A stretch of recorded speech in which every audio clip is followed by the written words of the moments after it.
Saludos hermanos en el nombre de Jesucristo. Deseo que la bendición del Señor alcance su vida. Quiero continuar con el pensamiento pasado de la semana pasada, y es que es tiempo de cosecha. Tiempo de cosecha. Nosotros estamos diciendo que hace falta tiempo, pero en realidad no hace falta tiempo. Estamos en el tiempo de cosechar. Tiempo de cosechar, pero también eso quiere decir que yo tengo que ir, que yo tengo que esforzarme, muchas veces negarme a mí mismo, tengo que invertir tiempo, a veces dinero, talentos para hacer lo que Dios quiere que hagamos, que es ir y recoger su cosecha. Créeme, Dios está obrando en el mundo. Dios está obrando en el mundo.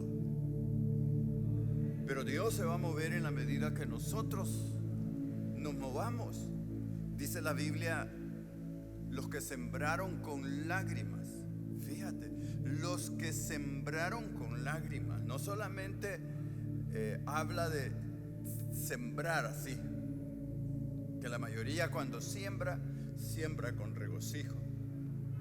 Pero también los que sembraron con lágrimas, o sea, en tiempos como los que estamos viviendo hoy, en tiempos donde se pone en peligro la vida, dice que debemos de hacerlo. Entonces debemos de decirle: Señor, aquí está mi vida, es tiempo de ir y recoger la cosecha. Dice que los que sembraron con lágrimas, con regocijo, con alegría van a cosechar. Irá andando y orando el que lleva la preciosa semilla, mas volverá con gozo trayendo sus gavillas, dice.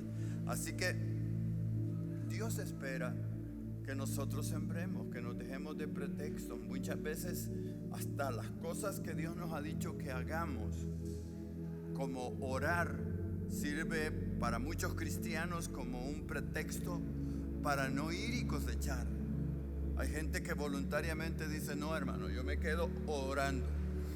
Aprovecho el encierro que tenemos, la cuarentena que tenemos, para estar orando por las almas. Y es cierto, hay que orar. Esa es parte de la siembra, esa es parte de las lágrimas que derramamos en el altar por los que no han conocido a Jesús.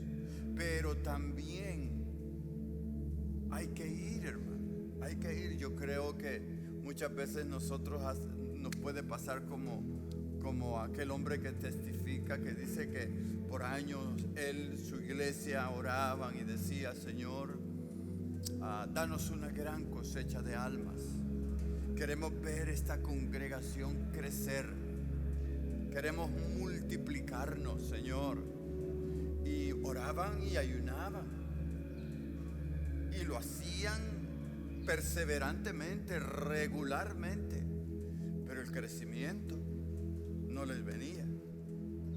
Hasta que un día que este hombre estaba orando y le decía: Señor, trae las almas, Señor, trae las almas. Permíteme ver el milagro de ver a gente convertida, nueva gente saliendo de la idolatría, saliendo de la prostitución, saliendo de las inmoralidades sexuales, saliendo del crimen, etcétera, etcétera. Yo quiero verlo, Señor. Pero el Señor le dijo: ¿y por qué me pides a mí que yo vaya y te traiga esas almas, cuando yo te he dicho a ti que tú vayas? Tú eres el que tienes que ir.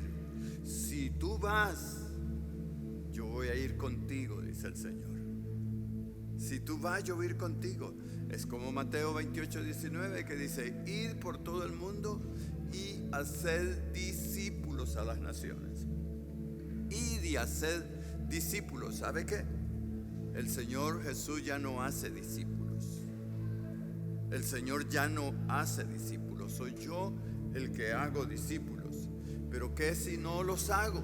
Si no me tomo el tiempo para enseñar al recién convertido. Es decir, predicar el evangelio, debemos de predicarle el evangelio al inconverso, al que no conoce a Jesús.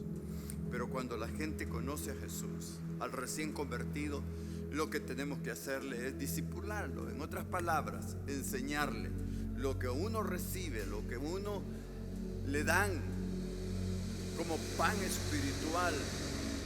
Uno tiene que compartirlo, que hacer el tiempo para decirle al nuevo convertido: ven, yo te voy a enseñar los principios básicos de la palabra de Dios.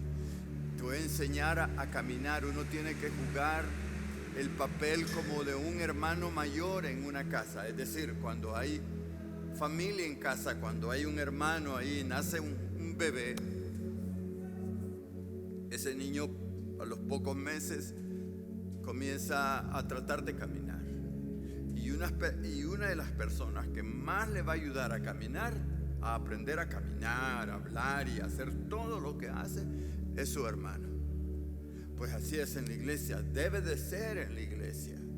Entonces, si a ti ya te enseñaron sobre cómo orar, y por eso es que oras, te enseñaron cómo leer la Biblia, y por eso la Biblia tiene importancia para ti.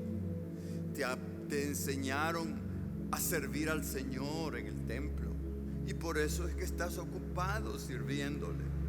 Te han enseñado a ofrendar, a diezmar y todos los principios básicos del Señor. Pues eso es lo que tú tienes que enseñarle al nuevo convertido. No tienes que ser un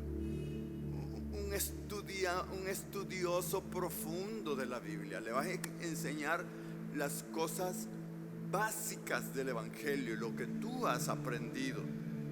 Entonces el Señor dice: si tú vas, yo voy a ir contigo. Si tú vas, yo voy a ir contigo. Pero ¿qué pasa entonces si yo no voy y hago discípulos? ¿Qué pasa si no voy? Pasan dos cosas. Una es que no van a haber discípulos, porque no los estamos haciendo. Pero dos, el Señor no va a estar conmigo. La promesa del Señor es: vayan, hagan discípulos, y he aquí que yo estoy con vosotros todos los días hasta el fin del mundo. O sea, el hacer discípulos, el ir y enseñar la palabra de Dios, es un mandamiento. No es una opción, es un mandamiento. Y si es un mandamiento, yo debo de obedecerlo, tratar de obedecerlo. Entonces, cuando yo obedezco lo que el Señor me ha dicho, el Señor me va a acompañar, Él va a estar conmigo. Pero si no obedezco, yo no voy a estar. Muchos cristianos se engañan y no, el Señor está conmigo, pero nunca hacen lo que el Señor dice que debemos de hacer. Nunca lo hacen. Y la palabra que tú has recibido, la palabra que tú has leído, la palabra que te ha bendecido y te ha edificado a ti, tiene que ser para obedecerla y para compartirla. Así que, hermano, despiértate tú que duermes, levántate, porque hoy está más cerca el día de redención que cuando creímos. Y el Señor va a venir. El Señor va a venir y nos vamos a presentar delante de Él. ¿Y sabes qué? De este mundo y de nuestra vida solo vamos a sacar dos cosas aquí de la tierra de nosotros. Uno son las oraciones, que las vas a oír allá en el cielo también, y dos van a ser las almas que tú ganaste.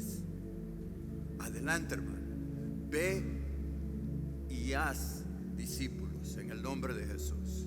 Amén.